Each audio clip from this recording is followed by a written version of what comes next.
Hello everyone, welcome on our e-learning channel. Today we are going to start our second chapter of Paramount book written by Neetu ma'am. जैसा हमने आपको बताया था तो all competitive exams के लिए जो बुक बहुत ही बेहतरीन है उस बुक को हम ख़त्म करने का पूरा निर्णय लिए हैं और उस बुक का फर्स्ट चैप्टर हमने पूरी तरीके से ख़त्म कर लिया है और हम दूसरा चैप्टर पढ़ने जा रहे हैं दैट इज़ टेंस। अगर हम टेंस की बात करते हैं, टेंस को बेसिकली काल कहा जाता है और काल का और सरल रूप होता है समय यानी टाइम। एक्चुअली किसी भी लैंग्वेज यानी भाषा को तीन भागों में बांटा जाता है यानी भाषा को तीन समय के अनुसार बोला जाता है। एक होता है आपका प्रेजेंट, एक होता है पास्ट, एक होता है आपका फ्यूचर। तो बात इतनी समझ में आई कि टेंस का मतलब होता है काल और काल का अर्थ होता है समय। तो समय को तीन भागों में हमने बांटा है और इंसान इन्हीं तीन समय को जीता है। एक वर्तमान यानी प्रेजेंट, भूतकाल यानी पास्ट और एक होता है भविष्य यानी फ्यूचर। तो देखिए वास्तव में टेंस का मतलब क्या होता है। टेंस किसी कार्य के समय और अवस्था को बताता है कि कार्य कब हुआ और किस अवस्था में हुआ, इसकी जानकारी हमें टेंस से ही ज्ञात होती है। बेसिकली टेंस को तीन भागों में बांटा जाता है। ये तीन प्रकार के होते हैं। एक होता है मेरा प्रेजेंट, दूसरा पास्ट और तीसरा फ्यूचर। तो प्रेजेंट को वर्तमान काल, पास्ट को भूतकाल और भविष्य को फ्यूचर। ये कह लीजिए फ्यूचर को भविष्य काल कहा जाता है। और फर्दर इनको समझने के लिए सब डिवीज़न और किए जाते हैं यानी प्रत्येक के 4 सब डिवीज़न और होते हैं। प्रत्येक के कौन कौन से होते हैं आइए देखते हैं। पहला है इंडेफिनिट, दूसरा continuous, third perfect and fourth one perfect continuous.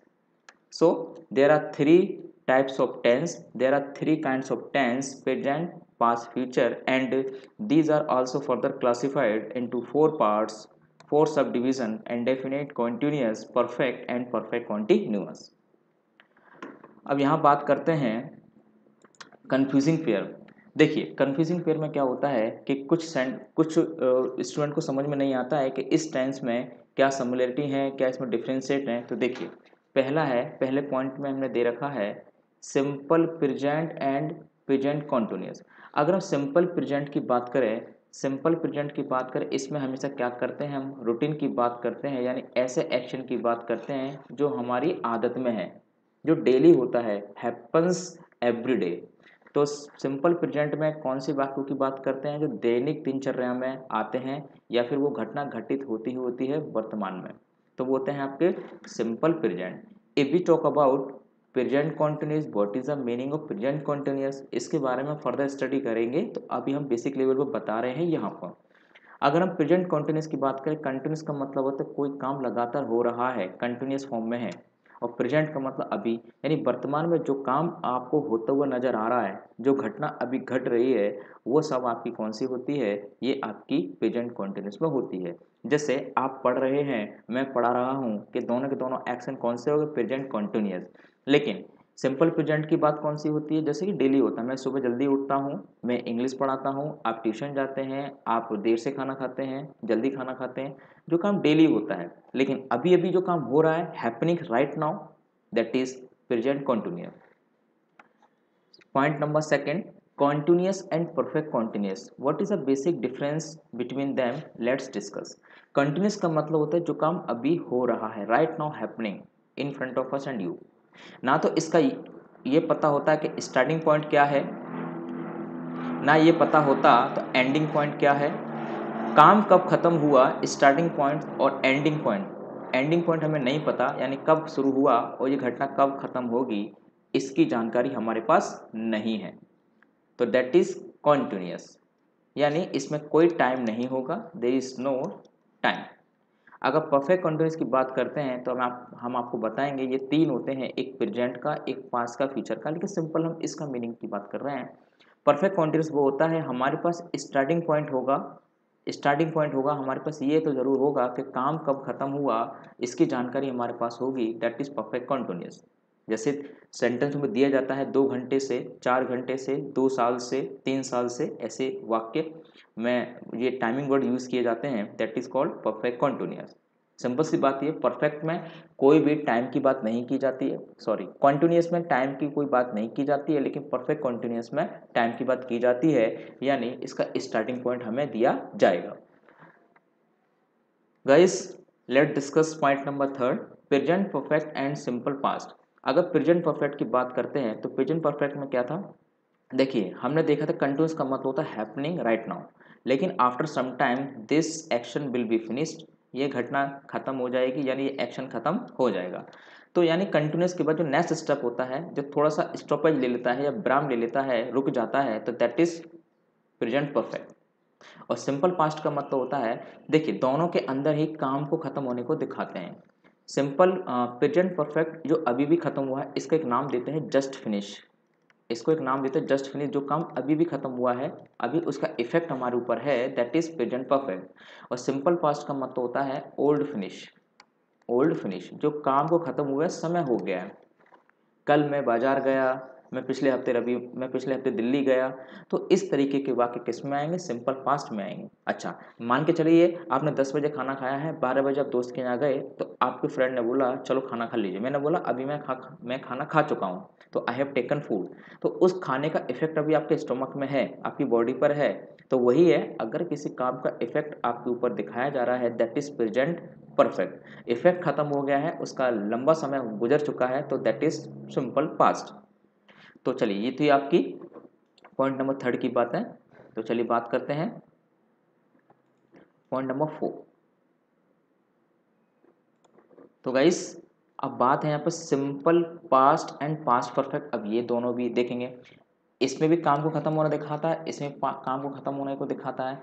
मैंने आपको बताया था, ये मान के चलिए इसको हमने बोल दिया न्यू पास्ट, इसको हमने न्यू पास्ट बोल दिया, इसको हमने बोल दिया ओल्ड पास्ट। यानी जब पास्ट में जब दो घटनाओं की बात होती है, जब पास्ट में दो एक्शन हो रहे हैं, तो उन दोनों एक्शन के बीच में ये देखा जाता है कि कौन सा इंसिडेंट, कौन सा एक्शन पहले हुआ और कौन सा एक्शन बाद में हुआ।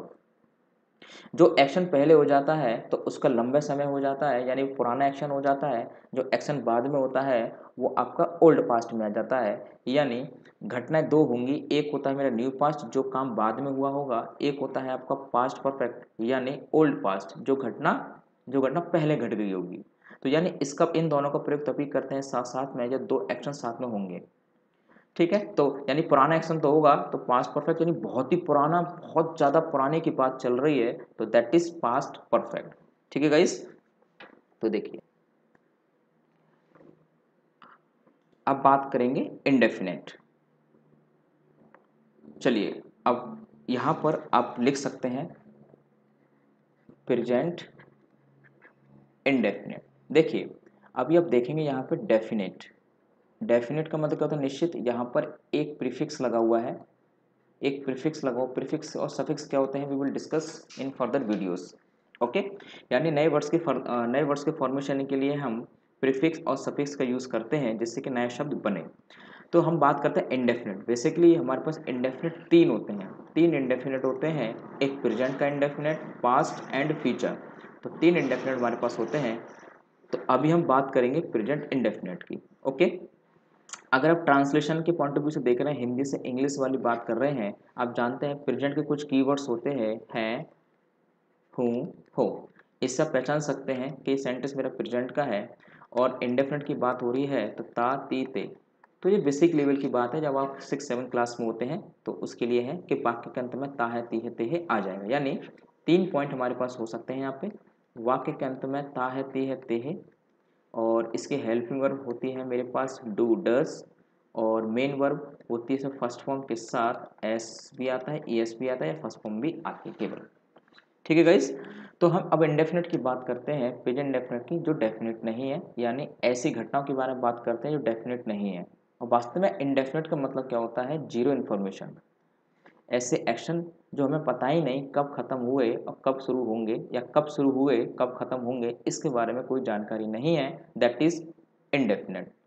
तो देखिए अगर हम प्रेजेंट इंडेफिनिट के फॉर्मूले की बात करें तो फॉर्मूले में क्या होता है, चलिए समझते हैं। देखिए सबसे पहले अगर हम बात करें फॉर्मूले में, हम पॉजिटिव सेंटेंस की बात करते हैं। पॉजिटिव सेंटेंस की बात करते हैं, आप जानते हैं इंडेफिनिट के अंदर भी चार होते हैं, positive, negative, interrogative and interrogative second. Positive की बात करते हैं तो सब्जेक्ट, सब्जेक्ट के बाद मेरी मेन वर्ब आ जाएगी फर्स्ट फॉर्म, या फर्स्ट फॉर्म के साथ मेरा एस या ईएस आ जाएगा, एस या ईएस आ जाएगा प्लस ऑब्जेक्ट। तो वर्ब की फर्स्ट फॉर्म तब आएगी जब मेरा प्लूरल सब्जेक्ट होगा, प्लूरल सब्जेक्ट होगा, और वर्ब की फर्स्ट फॉर्म के साथ ऐसे तब लगाते हुए जब सिंगुलर सब्जेक्ट होगा, ये ध्यान दीजिएगा।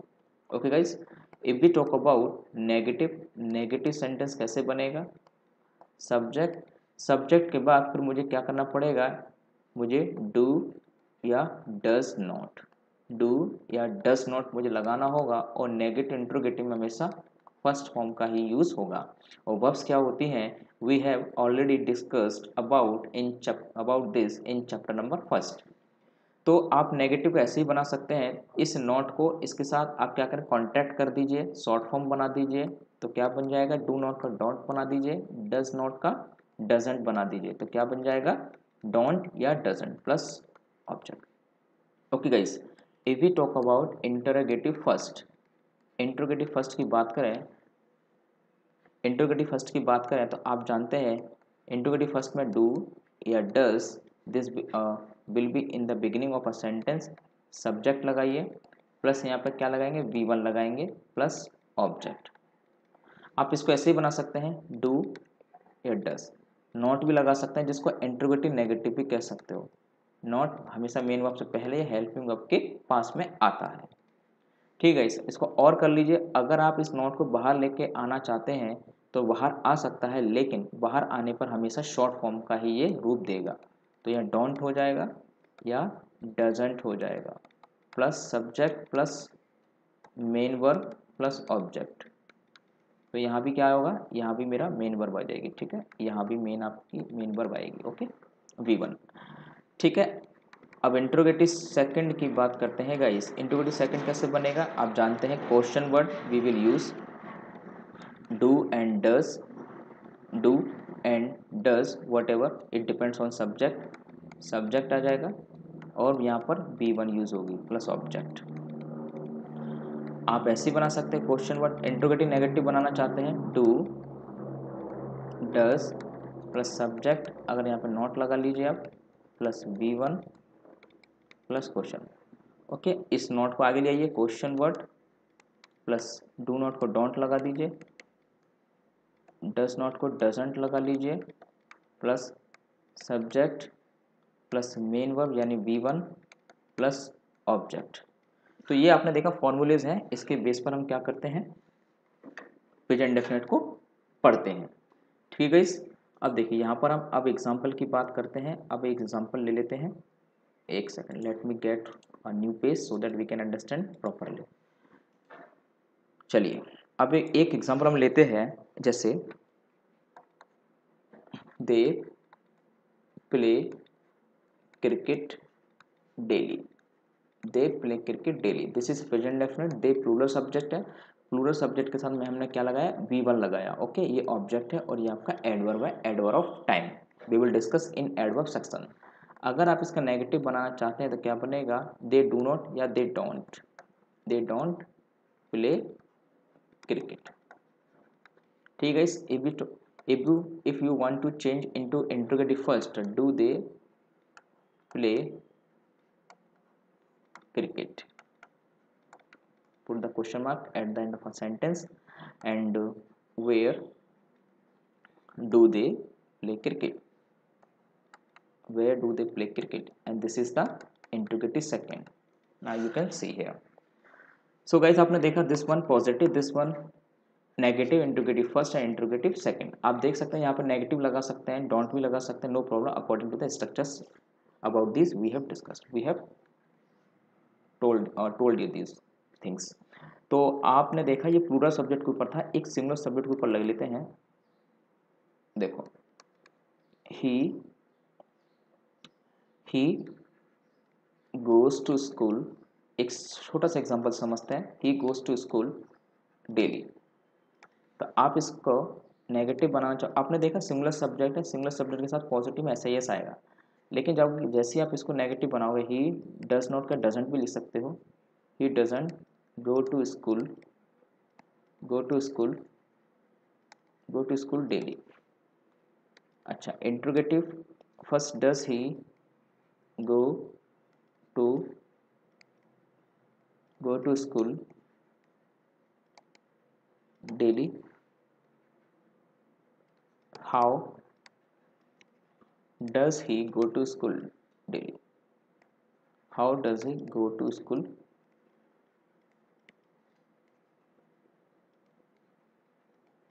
ओके, तो आपने देखा these two example based on present indefinite. तो हमने बात करी इसके बारे में। चलिए अब देखिए, फॉर्मूले पर बात कर चुके हैं, अब बात करते हैं routine action. Actually present indefinite क्या करते हैं, रूटीन एक्शन को दिखाते हैं। किसको दिखाते हैं, ये रूटीन एक्शन को दिखाएंगे। तो रूटीन एक्शन का मतलब होता है नियमित कार्य। जो नियमित कार्य है, नियमित घटना है, नियमित कार्य को दिखाने के लिए क्या होगा, प्रेजेंट डेफिनेट का यूज होगा। और नियमित कार्य के अंदर पहला आता है आपका रेगुलर एक्शन, जैसे कि I get up early, I get up early in the morning, I get up early in the morning, मैं प्रतिदिन सुबह जल्दी उठ जाता हूँ, this is the regular action.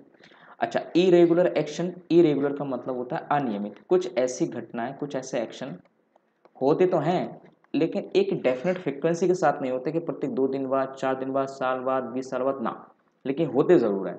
जो काम होना ही होना होता है तो उसके लिए लगाते हैं इरेगुलर एक्शन। ठीक है ना, जैसे मैंने बोला earthquakes come, earthquakes come in Japan, Japan में अर्थक्वेक्स आते हैं। तो आप जानते हैं कि डेफिनेट फ्रिक्वेंसी नहीं होती, कभी भी वहाँ ये अर्थक्वेक्स आते रहते हैं। तो इसलिए इस एक्शन को हमने बोला इरेगुलर है, तो सही, लेकिन पर्टिकुलर फ्रिक्वेंसी नहीं है, that's why we are saying this sentence irregular category. And now habits की आदत की बात करते हैं। अभी कोई भी आदत आप जानते हैं आसानी से नहीं पड़ती है, और पड़ती है तो वो फिर लंबे समय तक चलती है, वो प्रतिदिन होने लगती है। जैसे कि मैंने बोला she speaks, she speak the truth, वो हमेशा सच बोलती है, शी स्पीक द ट्रुथ, वो सच बोलती है, दैट इज हैबिट्स। अच्छा गाइस, यूनिवर्सल ट्रुथ की बात करते हैं। जो घटनाएं होनी ही होती हैं, सार्वभौमिक तथ्य बोलते हैं। जो नेचुरल एक्शन जो होते हैं, नेचुरल एक्शन को रिप्रेजेंटेट करने के लिए हम प्रेजेंट डेफिनेट का यूज करते हैं। जैसे कि the sun rises in the east, the sun rises in the east, सूर्य पूरब से निकलता है। ये क्या है आपकी, ये आपकी सार्वभौमिक घटना है। ठीक है गाइस। अच्छा, एक और चीज समझिएगा, प्रेजेंट इंडेफिनिट में न्यूज़पेपर की जितनी भी हेडिंग्स होती है उनको लिखा जाता है, और स्पोर्ट्स में जो कमेंट्री होती है उसको भी प्रेजेंट इंडेफिनिट भी बनाया जाता है। ठीक है, जैसे कि science PM science a plan with Australia, Australia. इसका मतलब अभी वो काम हुआ नहीं है, वो होगा, लेकिन फिर भी हमने हेडलाइंस किस में लिखी है, प्रेजेंट डेफिनेट में लिखी है। ये न्यूज़पेपर में ऐसे देखा होगा। ठीक है ना, a criminal kills a women a old man. तो ऐसी सारी की सारी एक्शन जो या तो पास्ट के होंगे, फ्यूचर के होंगे, लेकिन उनको प्रेजेंट में ही रिप्रेजेंटेट किया जाता है। स्पोर्ट कमेंट्री भी प्रेजेंट डेफिनेट में यूज़ की जाती है, जैसे कि Sachin Sachin faces Sachin faces 20 over in this game, है ना। तो ऐसे बोलते हैं सचिन ने फेस किए। तो आपने देखा कि कमेंटेटरी में वो ऑलरेडी अभी खेल रहे हैं, वो कर चुके हैं, मतलब अभी फेस कर रहे हैं, 20 ओवर खेल चुके हैं, तो फिर भी वो सेंटेंस को प्रेजेंट डेफिनेट बोला जा रहा है। तो ये सब किस में आ जाएगा, प्रेजेंट डेफिनेट में हो जाएगा। अब क्या हो सकता है प्रेजेंट डेफिनेट में, अब दे रखा है, देखिए नियर फ्यूचर प्लान।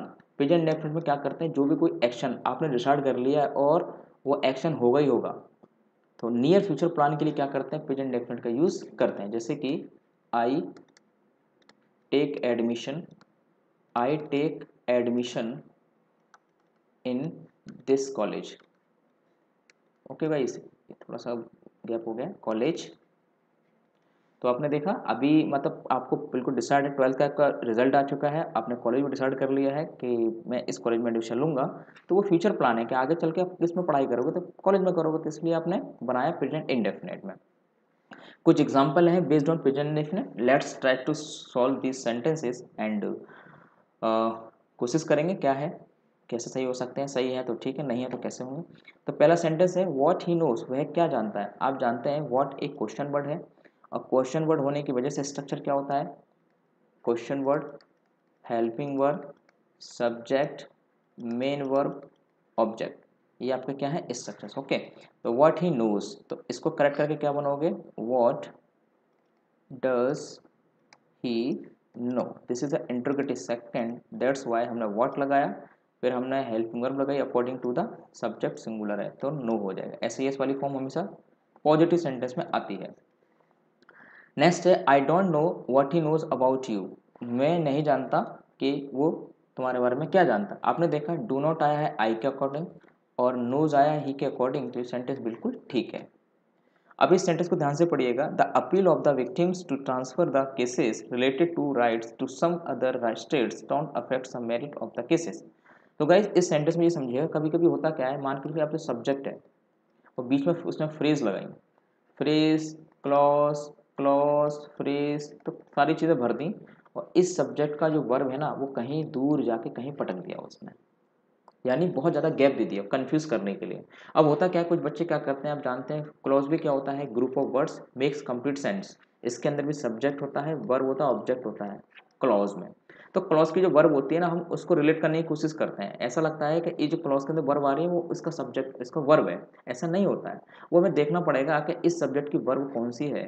तो क्या करते हैं, फिर हम उसको सेटिस्फाई कराते हैं कि भैया जी ये सब्जेक्ट है, ये इसका वर्ब है, फिर इस वर्ब को सेटिस्फाई कराएंगे कि इसका अकॉर्डिंग कौन सी वर्ब आ रही है, first form, second form, S S वाली फॉर्म, तमाम तरह की वर्ब्स होती हैं। तो वही है यहाँ पे। अगर बात करें तो अपील, अपील की बात चल रही थी, अपील के अकॉर्डिंग आप देख रहे हैं यहाँ पर क्या लगाया इन्होंने, डोंट लगाया है। तो अपील के अकॉर्डिंग डोंट लगाया है तो डोंट नहीं आएगा, क्या आएगा, डजंट आएगा। इसको ध्यान से पढ़िएगा, ये बहुत काम आने वाला है।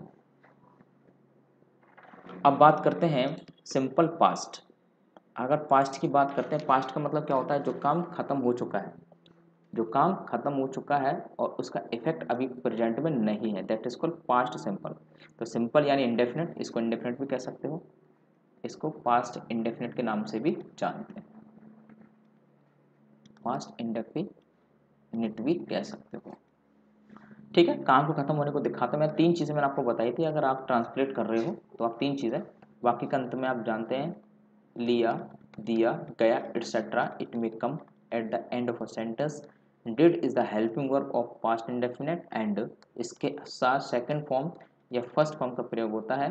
Second form is used in positive sentence while in negative and interrogative we use V one, mean first form का यूज होता है। ठीक है guys? तो अगर फॉर्मूले की बात करते हैं तो फॉर्मूले की बात करेंगे हम न्यू पेज पे, चलिए एक सेकेंड। देखिए पास्ट में क्या फॉर्मूले यूज हूँ, सबसे पहले पॉजिटिव की बात करते हैं, तो how do we make positive sentence of past indefinite. तो पास्ट इंडेफिनिट में आप जानते हैं क्या होगा, पास्ट इंडेफिनिट पहले सब्जेक्ट आएगा, फिर सेकंड फॉर्म आएगी, फिर मेरा ऑब्जेक्ट आएगा। ठीक है guys, subject V two object. Now if we talk about in negative sentence what will happen, subject we use negative बनेगा तो did not, and in negative sentence we always use v1 and object. You can also write these two words in short form, how, you know, did not यानी didn't, v1 and object. Okay, in interrogative first, in interrogative first what will happen, let's check it out. इसमें क्या करेंगे, first of all we put the helping verb in the beginning of a sentence, did plus subject plus v1 plus object question mark. And interrogative negative you must have heard about this, तो आप क्या कर सकते हैं, आप not अंदर रख सकते हैं, v1 सेम रहेगा as it is will be copied. Okay, अब इसको आप नॉट को बाहर ले सकते हैं, आप ऐसे भी लिखा सकते हैं didn't plus subject plus v1 plus object, ये आपका इंट्रोगेटिव हो जाएगा। And now interrogative second, now interrogative second. अब इंटेरोगेटिव सेकंड में आप जानते हैं we use question word, question word के बाद फिर हम क्या करेंगे, फिर हमें डिड लगाना होगा, फिर आई यूज सब्जेक्ट, क्या करना पड़ेगा, subject plus V1 plus object. अच्छा, इंट्रोगेटिव नेगेटिव वाली बात यहाँ भी आप रिपीट कर सकते हो, question word did plus subject, now not you can use not plus V1 plus object. अच्छा, इस नॉट को बाहर ले आओ, क्वेश्चन वर्ड प्लस डिड के साथ ही अटैच हो जाएगा, डिडंट हो जाएगा प्लस सब्जेक्ट प्लस नॉट तो हमने बाहर ले लिया है तो केवल क्या हो जाएगा, V1 आ जाएगा प्लस ऑब्जेक्ट। ये आपकी स्ट्रक्चर्स की बात चल रही है।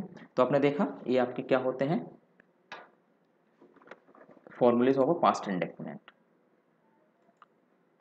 तो देखिए अभी हमने फॉर्मूलेज की बात कर ली, अब हम एग्जांपल की बात और करते हैं। Let's talk about an example and let's take an example. चलिए, अगर मैंने बोला they helped me yesterday, they helped me yesterday, उन्होंने कल मेरी मदद की। पॉजिटिव सेंटेंस है, पॉजिटिव सेंटेंस है, पॉजिटिव सेंटेंस में we use second form. If it change into negative तो क्या कर सकते हो, दे डिड नॉट हेल्प्ड, क्या क्या हो जाएगा, help, they did not help. अच्छा, मी यहाँ लगा सकते हो और सही लगेगा, मी यस्टरडे, यस्टरडे। अच्छा, इसको आप शॉर्ट फॉर्म में भी लिख सकते हो, इसका शॉर्ट फॉर्म में डिड नॉट भी लगा सकते हो, they did not help me yesterday. अच्छा, इंट्रोगेटिव फर्स्ट, डिड दे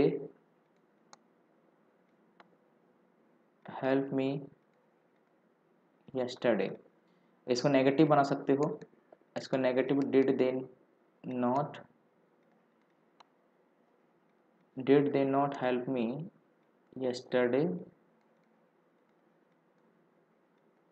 अब इस नॉट को आप इसके साथ अटैच कर सकते हो इस तरीके से, डिडंट दे हेल्प मी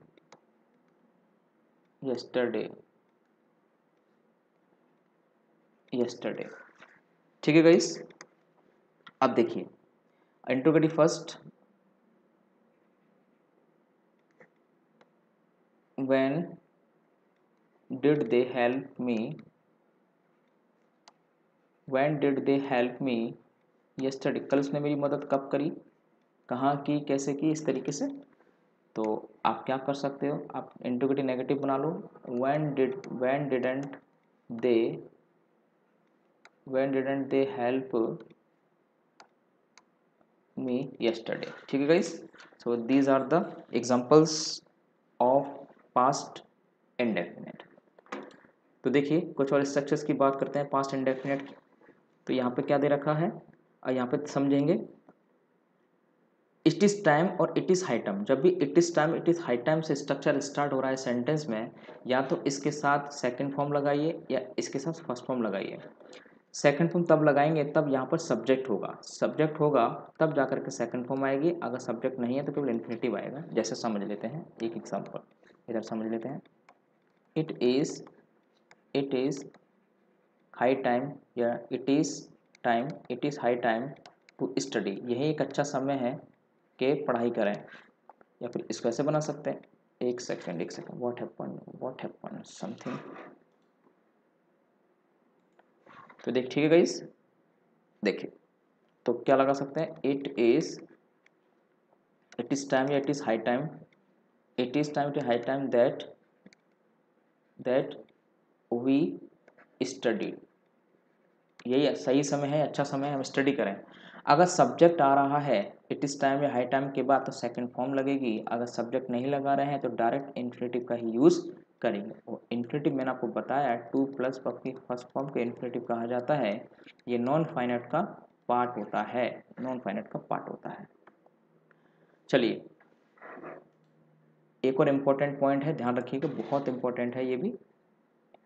कभी कभी होता क्या है, हमें जब मुख्य क्रिया यानी मेन वर्ब पर फोर्स करना होता है, मेन वर्ब की क्रिया को और ज़्यादा एम्फेसाइज करना होता है, तो एम्फेसाइज करने के लिए क्या करना होता है, डू डज डिड का प्रयोग करना होता है। जैसे मैंने बोला I don't go there, I don't go there. ठीक है, आप क्या कर सकते हो, I do, don't go there, I do don't go there,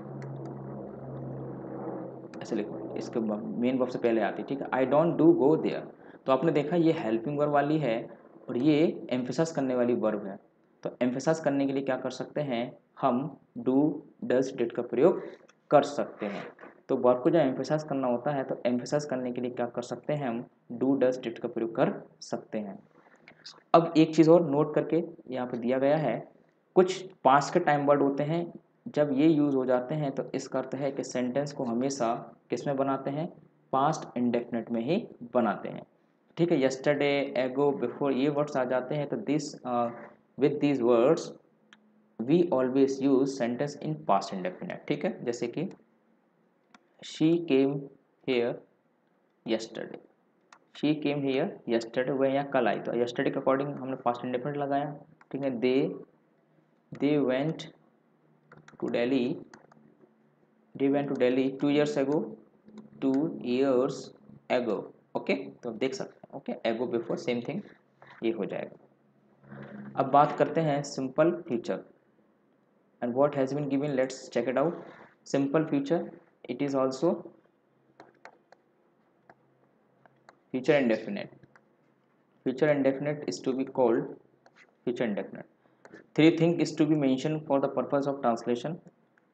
In the last of a sentence, ga, gi, ge, helping verb will and shall, will and shall, first form will be used in this sentence. ठीक है, जो कार्य भविष्य में होगा यानी जो कार्य फ्यूचर में होगा। ठीक है, the action which will happen in future. अब बात करते हैं, जैसे कि मैंने बोला I shall buy a car, मैं एक कार खरीदूंगा, तो ये किसकी बात है, ये भविष्य की बात है। Okay, they will attend party, वो पार्टी को अटेंड करेंगे। तो आप समझ पा रहे होंगे कि आई और बी के साथ कॉमनली, आई और बी के साथ हम क्या लगाते हैं, शेल लगाते हैं। अगर शेल सेकंड पर्सन और थर्ड पर्सन के साथ आ रहा है तो क्या होगा, तो इसके बारे में हम पढ़ा चुके हैं। I have taught already about this points in chapter first, you can see. तो शेल और विल क्या होता है, शेल और विल मॉडल का काम करते हैं, आप जानती हैं, और मॉडल का काम करते हैं तो फर्स्ट फॉर्म इसके साथ आती है। अब फॉर्मूले क्या होता है फ्यूचर इंडेफिनिट की, लेट्स सी। देखो, पहली बात करते हैं पॉजिटिव। अगर हम मुझे फ्यूचर इंडेफिनिट बनाना है तो फ्यूचर इंडेफिनिट को पॉजिटिव सेंटेंस कैसे बनाना होगा, सब्जेक्ट प्लस विल या शेल, आई और वी होगा तो शेल लगा दीजिए, अदर के साथ विल लगा दीजिए प्लस ऑब्जेक्ट। ठीक है, अगर नेगेटिव बनाना है guys, if we want to change into negative sentence, subject plus will या शेल प्लस नॉट प्लस वी1 प्लस ऑब्जेक्ट। अब इनको अटैच कर सकते हो। आप जानते हैं सब्जेक्ट प्लस विल को शॉर्ट में वांट कहा जाता है और शेल नॉट को शांट कहा जाता है, प्लस वी1 प्लस ऑब्जेक्ट। ठीक है गाइस, अब इंट्रोगेटिव फर्स्ट बना सकते हो। इंट्रोगेटिव फर्स्ट में क्या हो जाएगा, आप इंट्रोगेटिव फर्स्ट में हेल्पिंग को पहले ले लीजिए, यानी शेल या विल को बाहर ले लीजिए, शेल और विल को बाहर ले लीजिए, प्लस सब्जेक्ट आ जाएगा, प्लस आपकी वी1 आ जाएगी, प्लस ऑब्जेक्ट आ जाएगा, राइट। अगर नेगेटिव बनाना चाहते हैं, shell plus will plus subject plus not यहाँ रख सकते हैं, वी1 एज इट इज़ रहेगा, ऑब्जेक्ट। ठीक है गाइज, इस नॉट को इसके साथ अटैच कर दीजिए, शांट हो जाएगा, या शांट या वांट प्लस सब्जेक्ट प्लस वी1 plus object. okay, interrogative second you can change, question word will be used, question word will shall plus subject plus v1 plus object। ठीक है गाइस, अगर नेगेटिव बना रहे हैं तो आप क्या करोगे, या तो यहाँ रख दीजिए वरना आप शेल या विल के साथ अटैच कर दीजिए। तो यहाँ पर बात चल रही थी फ्यूचर की। अब हम एग्जाम्पल की बात कर लेते हैं, एक एग्जाम्पल की बात करेंगे तब हम आगे बढ़ेंगे। देखिए, लेट मी टेक पेन। क्या है देख समझते हैं। जैसे कि Radha Radha will sing a song, Radha will sing a song, Radha एक गीत गाएगी। तो you change into negative, Radha will not sing a song। ठीक है। अच्छा, will Radha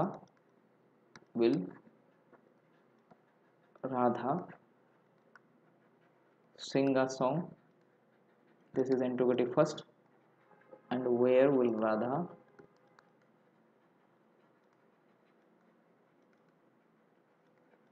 sing a song। तो ये आपके एग्जाम्पल्स आप देख सकते हैं, positive, negative, interrogative, interrogative second.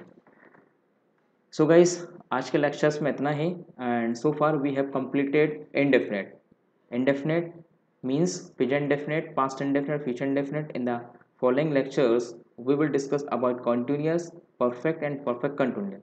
so let's end the class for the today, and thank you, see you again soon।